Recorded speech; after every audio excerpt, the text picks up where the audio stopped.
आप जो कहेंगे निर्णय वही माने, इसे मार दिया जाए या छोड़ दिया जाए।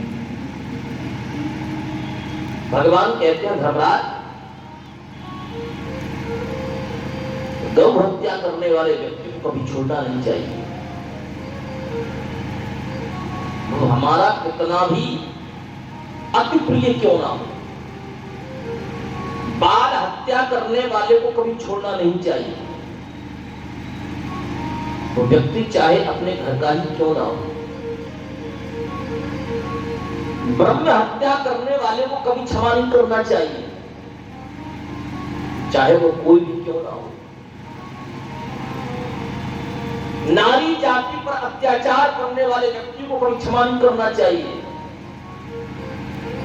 ये चार अपराधी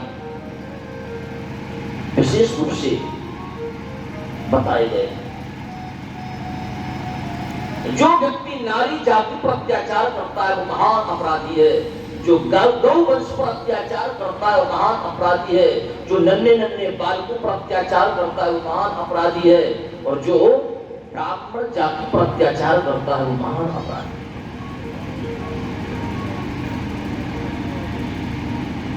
स्त्री कैसी भी हो, कभी उसके ऊपर अत्याचार नहीं करना चाहिए। बालक कितना भी चंचल हो, चपल हो, उसकी हत्या नहीं करनी चाहिए। तो आजकल तो जमाना ही बदल गया, गर्भ से बाहर निकला ही नहीं।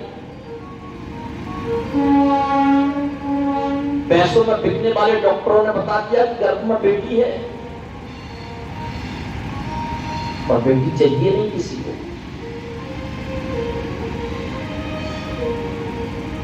ऐसी औषधि का सेवन कर लिया कि वो बेटी जन्म लेने से पहले ही गर्भ में समाप्त हो गई। उसने क्या बिगाड़ा था तुम्हारा? जो आपने उसको बाहर की दुनिया देखने नहीं, उसको गर्भ में ही समाप्त कर दिया।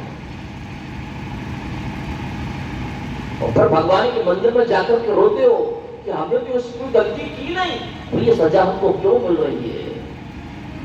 कभी उस गलती को मंदिर में याद कर लिया करो कि जब मेरे गर्भ में एक बालिका पल रही थी और जब डॉक्टर ने मुझे सचेत किया तो उसी डॉक्टर से मैंने औषधि लगवा करके सेवन की और उसकी मृत्यु हो गई। अब कितना भी भगवान के सामने रो, कितनी भी जन्म कुंडली दिखाओ, कोई क्षमा करने वाला। तो भगवान कहते हैं ये बाल हत्यारा है, इसलिए इसको कभी छोड़ना नहीं चाहिए, इसे समाप्त।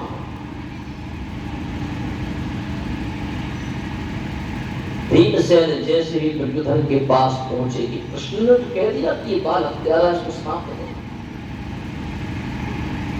और जैसे अश्वत्थामा को पकड़ा, भगवान ने कहा सुनो, इसके पीछे भी मैंने कहा है कि ब्रह्म हत्या करने वाले को कभी क्षमा नहीं करना चाहिए। ये अश्वत्थामा ब्राह्मण है। दुर्योधन, तुमने यदि इसको मार दिया तो फिर मेरी अदालत तुम्हें कभी क्षमा नहीं कर सकती। बाल हत्यारा है, बाल हत्यारे के साथ साथ ये ब्राह्मण भी है।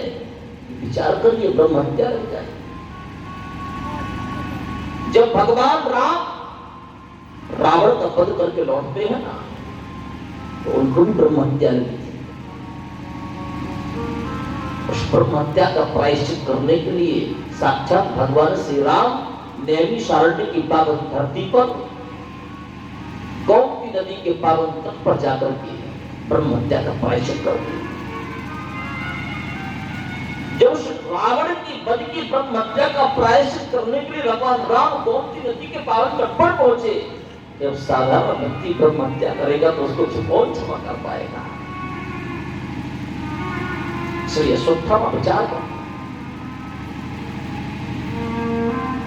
भीमसेन ने अश्वत्थामा की ओर देखा, छोड़ दिया। भगवान कहते हैं क्या करो, ये बाल हत्यारा है, इसे पकड़ो।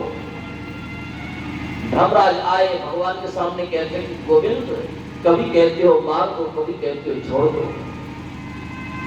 आपके जैसे 2-4 न्यायाधीश और हो गए तो आपकी अदालत में एक ही केस लटका रहेगा, दूसरे का नंबर ही नहीं लगेगा। अरे सही सही कहो ना, आखिर करना क्या है? भगवान कहते हैं तो खुश हो। ब्रह्म बंधुर्हंतव्या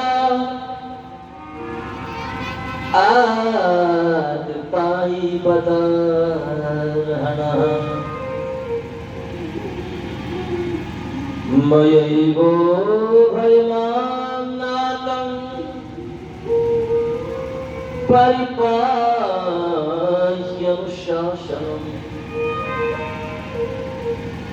ब्राह्मण कितना भी आतताई क्यों ना हो, उसका वध नहीं करना चाहिए, उसे मृत्युदंड नहीं देना चाहिए। मानस में गोस्वामी जी लिखते पूजिए विप्र शील गुणहीन